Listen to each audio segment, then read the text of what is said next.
Hi, welcome back to Tiny Classrooms Live. And hi, the doctor here, Don Zulu in Taos, New Mexico. And I'm Artie Nathan, the HR guy here in Las Vegas. Joining today, Maike Benner from Frankfurt. I'm the go-to person for entrepreneurs and sidepreneurs. And my name is Lily Rode, and I support to develop your business in the food and beverage industry. Excellent. And our topic today is how to give feedback to your boss. Something we all have to do, but probably something we don't much like to do. That's for sure. And let me jump into and give you some tips. So how can you give a feedback to your boss? So first of all, try to put yourself in their shoes. So because of course, every boss and leader has only the best in mind for the company, for the organization, and for you as an employee and as a team. And sometimes, I mean, they're human as well. And sometimes they also make mistakes, and they would really appreciate if you could give them this feedback and say, well, you know, I understand why you have decided like that, or I understand why you feel like that or act like that.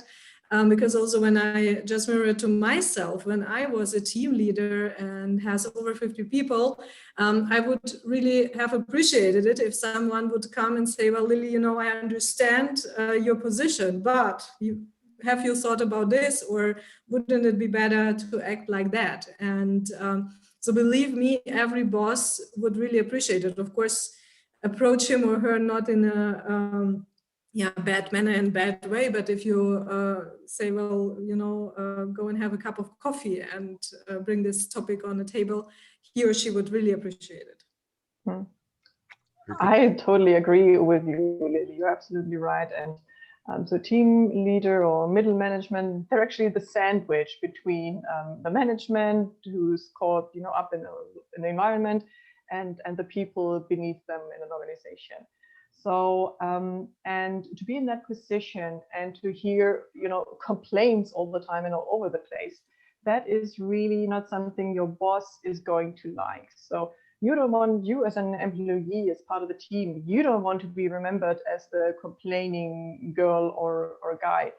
Even if there's so many things that go wrong, and I can still remember the days in big companies, there's always something going on, there's always room to complain.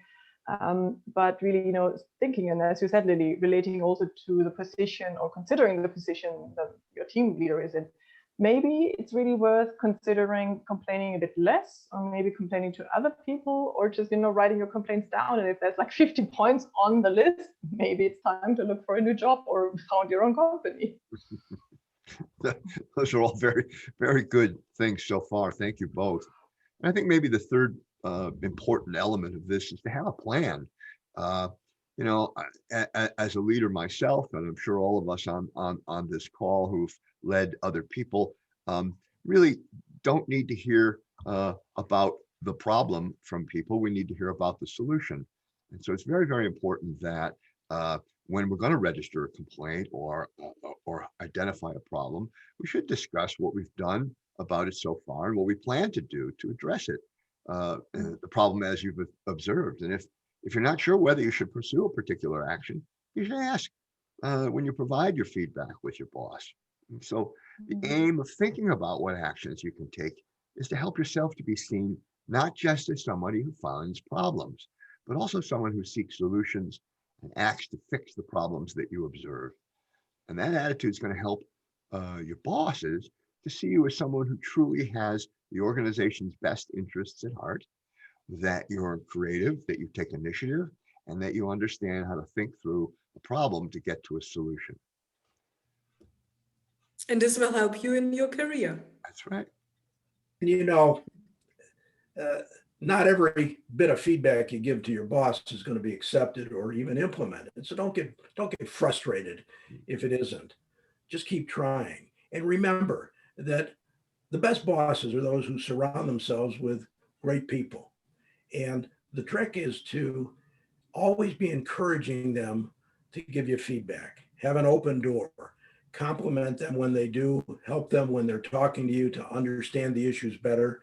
And make sure that your whole team is helping to really manage your company the best way possible. That's how things get done in the real world. Well, thank you for joining us today. That's our topic, and we'll see you back here for the next time. Thank you, and see you soon.